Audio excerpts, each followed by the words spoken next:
Hello students, we're going to start a new lecture today. And in this lecture, we're going to be looking at the attachment of carbohydrates to proteins. This entire lecture is going to be about the attachment of carbohydrates to proteins, or the attachment of glycoses to proteins. And we'll talk about those attachments later. So let us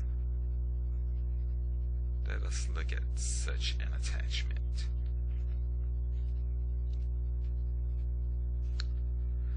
Okay. First, let's get ourselves a protein. Let's make ourselves a protein. Now, a carbohydrate can attach to a protein in two places primarily. Well, three places. And so let's make ourselves a polypeptide chain, and let's insert ourselves an amino acid. So we're going to put an amino acid here, and you will know immediately what amino acid this is.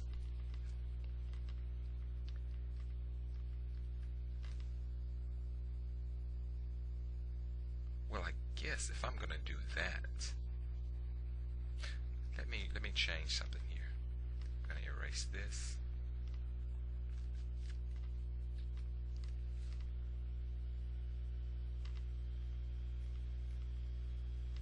Okay, I want this here. It's taking me a while on this one. Wow, I can't find what I'm looking for. Oh, there it is. Okay, and so over here we'll put C. This is another amino acid on the chain. And then on this side, we'll put our N going the other way. So this is the amino acid we're concerned with. And we will put here CH3. And I'm going to erase this in just a second because I want you to be able to identify the proteins. This whole thing, this is a protein. This is one big protein. But we only see one amino acid. And this amino acid here, this amino acid is going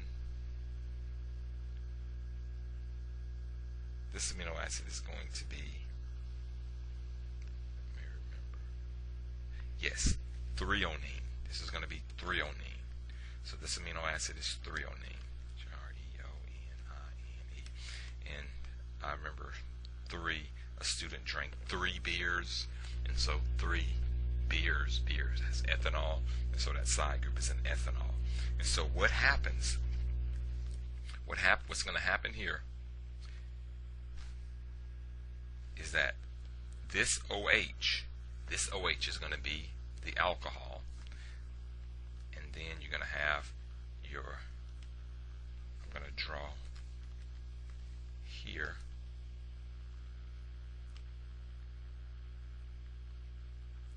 I'm going to draw our sugar. It's going to attach CH2OH, up, down, up, and then this would be down, but it's not going to be just OH. It's going to be, we're going to make N-acetylglucosamine. So there's our acetyl group, and it's going to be beta.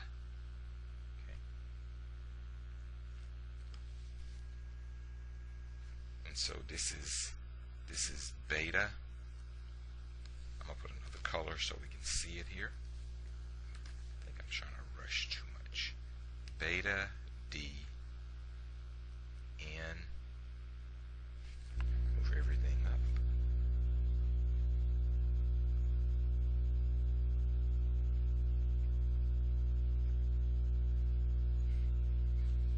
Beta D N acetyl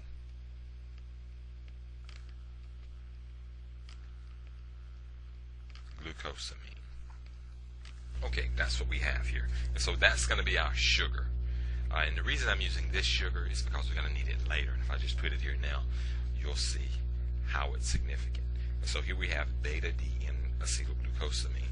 And so what's going to happen here, the threonine is going to be our alcohol because it has an alcohol group group here, and just like in any other glycoside, the electrons here are going to attack to make our glycoside. So I'm going to erase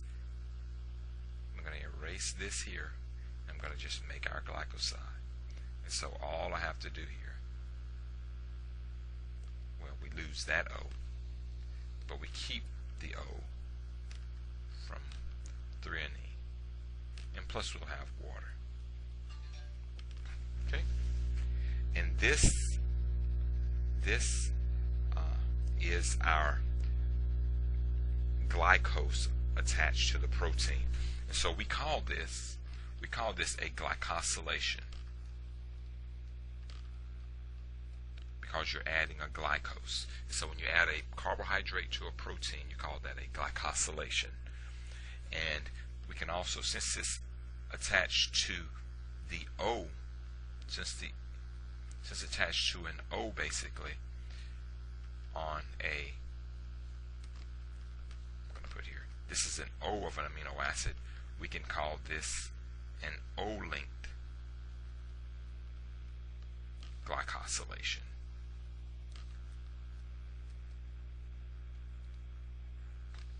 Or another name is an O-linked, and so we call this protein an O-linked protein, or an O-linked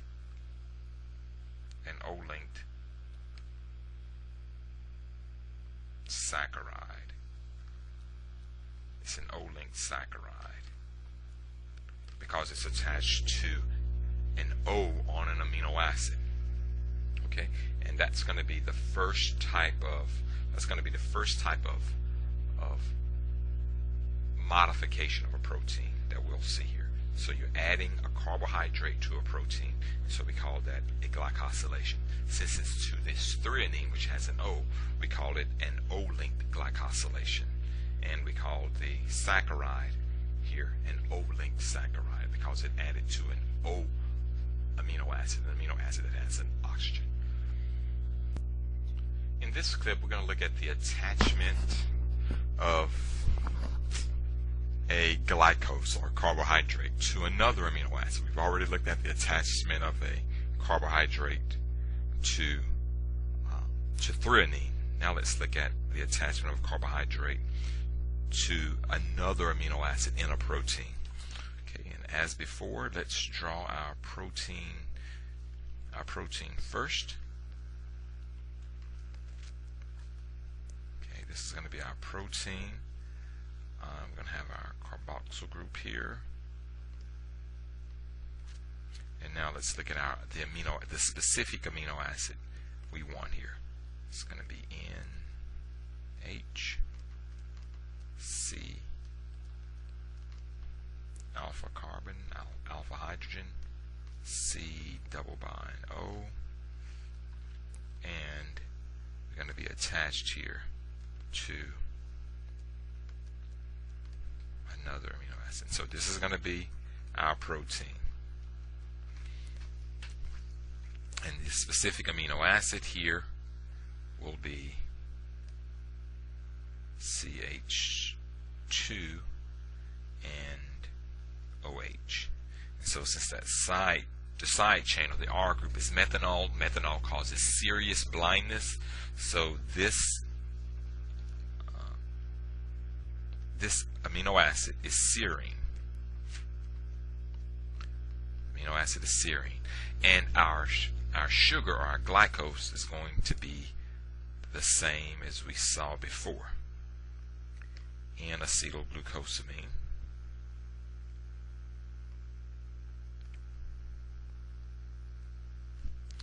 Up, down, up, and then this is going to be NH with our acetyl group. Oops. CH3. It's going to be beta again. I'm going to make it beta again. So I'm going to go ahead and put that, but I'm going to be erasing it in just a second.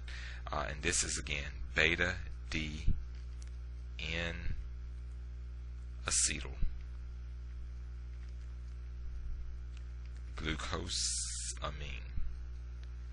Now this is often abbreviated GLCNAC, G-L-C-N-A-C, GLCNAC, and that's N-acetylglucosamine, because it is a very common modification of proteins to have this GLCNAC attached. And so, just as before, we're going to have a nucleophilic attack on the anomeric carbon. So, okay, and so serine, the amino acid serine, is going to act as the nucleophile. And there's going to be our bond. And so now we have another glycosylation. And so this again is a glycosylation. And because the amino acid has an O there, we call this an O-linked glycosylation. And we call the carbohydrate, or the glycose, we call it an O-linked saccharide. So we call here GLCNAC, or N-acetylglucosamine, is our O-linked saccharide. And those are the only two examples of O-linked glycosylations. The O-linked glycosylations occur on serine, and they occur on threonine. Very common protein modifications. That's all I have to say about these. And on the next slide, we'll look at another type of glycosylation. On this clip, we're going to look at our last type of glycosylation of amino acids. So this one is not going to be O-linked, so we won't have serine or threonine. We're going to use a new amino acid. So let's get this amino acid here. And we're going to have our carboxylate here, our C double bind O. Then we're going to have our amino group. I'm going to just draw the backbone of the amino acid first.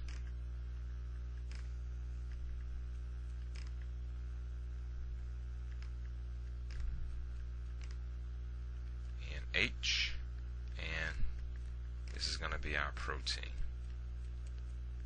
This is going to be our protein. Now let's complete our amino acid.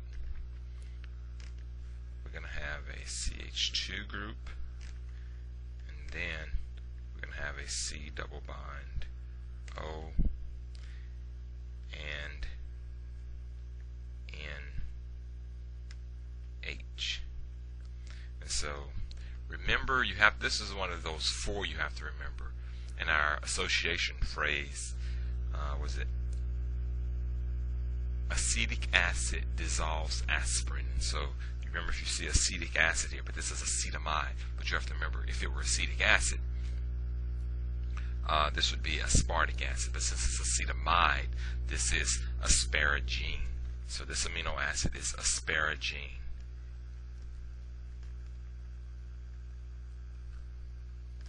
So asparagine is ASP.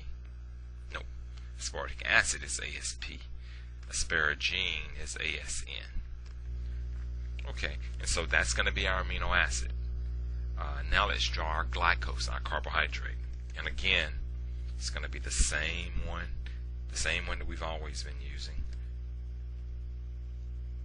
N-acetylglucosamine. CH2OH, that's up, down, up.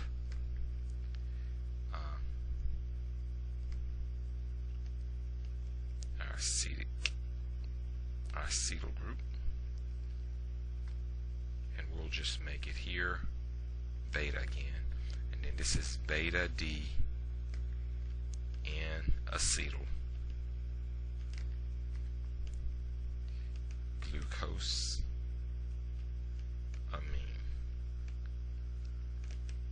Amine. And the shorthand way of writing this is GLC, GLC, glucose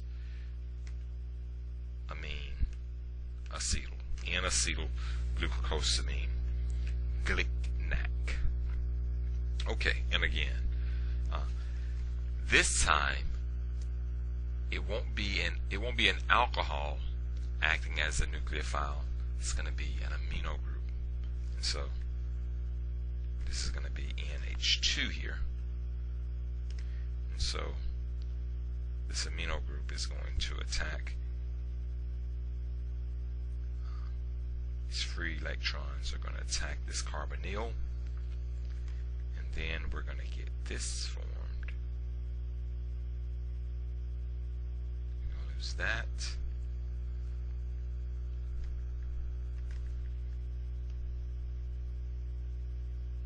Okay, plus we'll still have water formed. And so this is still a glycosylation, but it's not an O-linked glycosylation because we're attaching to the N of an amino acid. So this is an N-linked glycosylation.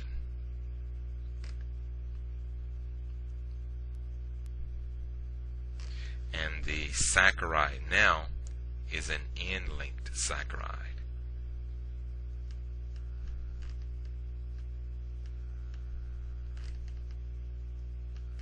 And so we have all of these types of glycosylations in proteins. Now if I were to so we have two types of glycosylations. We have O-linked glycosylations on serine or threonine. There are two of those. And then we can have N-linked glycosylations on asparagine. But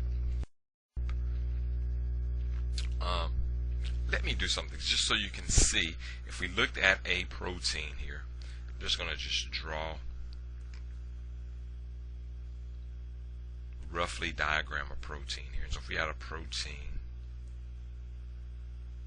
alpha helix, beta pleated sheets.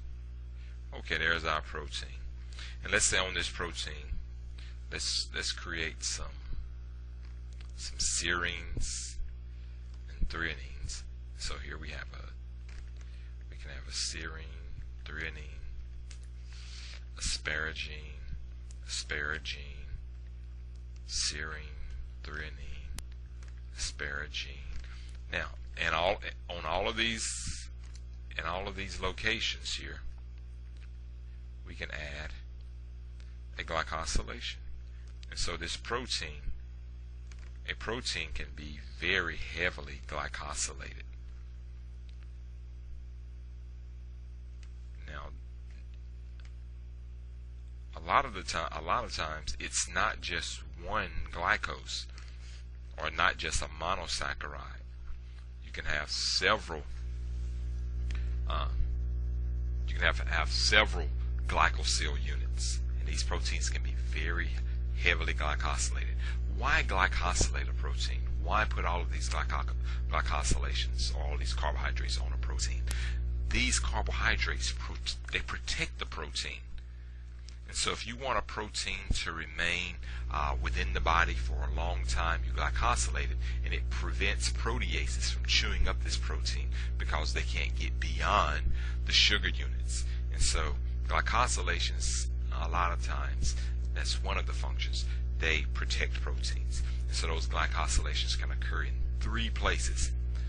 They can occur on serines for O-linked, threonine for O-linked, asparagine for N-linked. So there you are.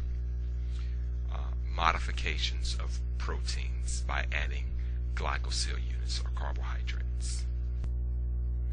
On this clip, we're going to explore another reason why proteins are glycosylated. But I want to use an analogy, something we've already seen. Remember when we were talking about signal transduction. So with signal transduction in a cell,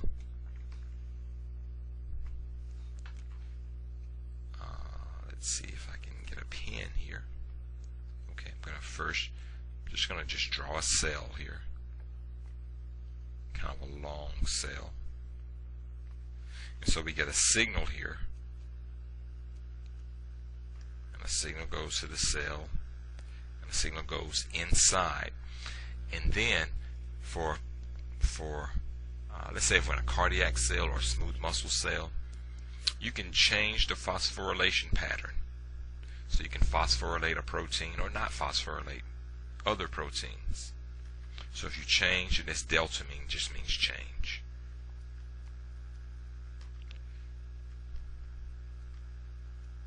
So if you change the phosphorylation of a protein, you can either turn that protein, you can either turn a protein on, or you can turn a protein off. And then, depending on what response you want, or what the phosphorylation pattern is, you'll get a certain response. And that can be either contraction or no contraction. So you could get contraction of a muscle tissue or relaxation of that muscle tissue. And this all occurs because we can use phosphorylation to turn a protein either on or off. Now, cells can not only use phosphorylation to turn a protein on, but they can use something else. And of course, you've already guessed what that something else is. That something else is glycosylation. And so, over here we can have an entirely different cell. You can get a signal, and so what happens? Well, I'm going to put this on a different. Let's go to another page here. So I'm going to show you something. So either, okay, you can have a cell here, and then you can have your signal. Then that signal comes in, and then you have your protein here. Here's our protein. And what we're going to do to this protein, whereas before I never showed that, here we can phosphorylate a protein. So we can add a phosphate to turn it on, or add a phosphate to turn it off. But on this example, we can either add a glycosylation, and usually this is going to be an O-length glycosylation. I'm going to erase this so we can see, because this is kind of important. We're going to have an O-length glycosylation, and of course we know what the sugar is going to be. It's going to be glicnac. We're going to put glicnac on that protein, and it can turn this protein either on. Some proteins it turn on, and some proteins it will turn off. And this will give us a normal response, and this will end up being a normal cell. However, scientists have discovered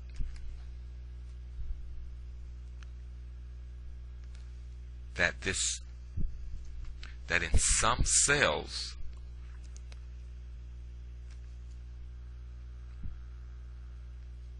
these proteins, the glycosylation pattern on these proteins is changed. So here we might have, this may be normal, but here where there shouldn't be a glycosylation, there is one. You have glicnic phosphorylation here. And here, where there should be a glicnic phosphorylation, there isn't one. And so there's a glicnic glycosylation, there isn't one. So there's a change in the glycosylation pattern.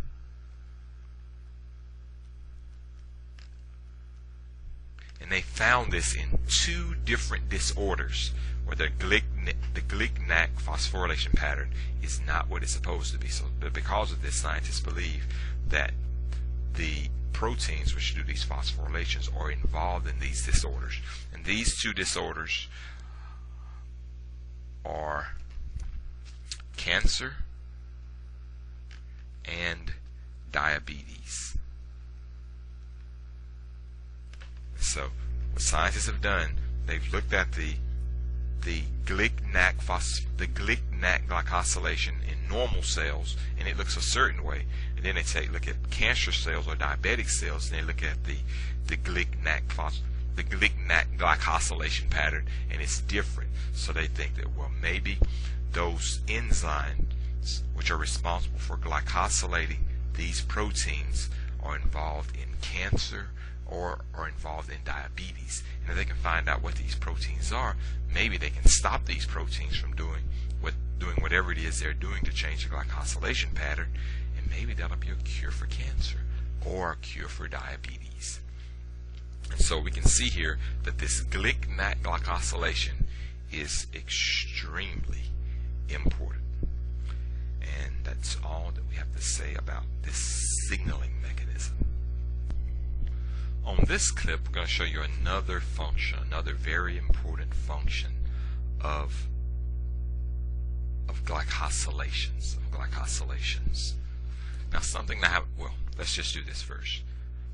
First, let's create the situation. Okay, let's say here we're going to draw two cells here. Okay, I'm going to draw a cell here on the left. So this is going to be a cell, and on this cell we're going to have a protein. So it's going to be a protein that goes through the membrane and attached to the end of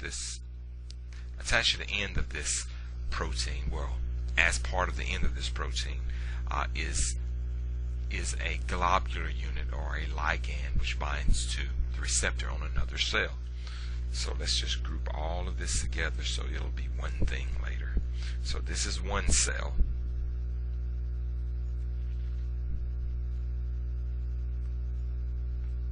And now let us draw ourselves another cell. Okay, this is going to be our second cell. And this second cell is going to have attached to it, it's going to have proteins attached to it. And also, as part of this cell, we're going to have the receptor. We're going to have a receptor.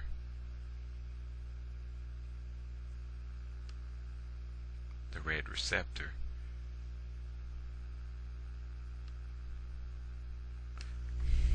So the red receptor, the red protein is the receptor for, I should have made this in a different color because now we don't know what's what.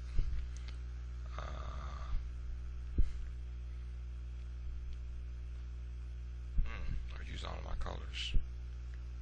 Or we'll make this one blue. And I'll highlight this one because it's going to do something. I need to do something here. Okay. This highlighted yellow protein is a ligand for this red protein here. And so let's see what happens when this cell tries to interact with the other cell. So it's going to come, it's going to try to interact with it, but notice here it's going to be blocked by those big green proteins, so there'll be no interaction. And the reason is, well, let's put this back here. The reason is this protein, if this protein were extended, then it could reach. And so one of the functions of glycoproteins, one of the functions of glycosylations is to extend the proteins that should be extended. So I'm going to show you what that's going to look like. So I'm going to draw here this is our cell, and this is going to be our membrane. This is going to be our protein. Okay, and this protein now is going to be extended. And why is it extended? It's because all along this protein we have O-linked glycosylations. And these O-linked glycosylations straighten this protein out so that this region will extend. Because some proteins have parts that need to be extended so they can interact with other cells or interact with substrates that are outside of the cell in the extracellular medium. And so these carbohydrates extend proteins by attaching to those long regions. Okay. So that is yet another function of these proteins, and these glycosylations are O-linked. Now, it's something that I have not said before. We've described the sugars. And so we'd say here, this sugar here is an O-linked. This is an O-linked saccharide. Or we can call this an O-linked glycosylation.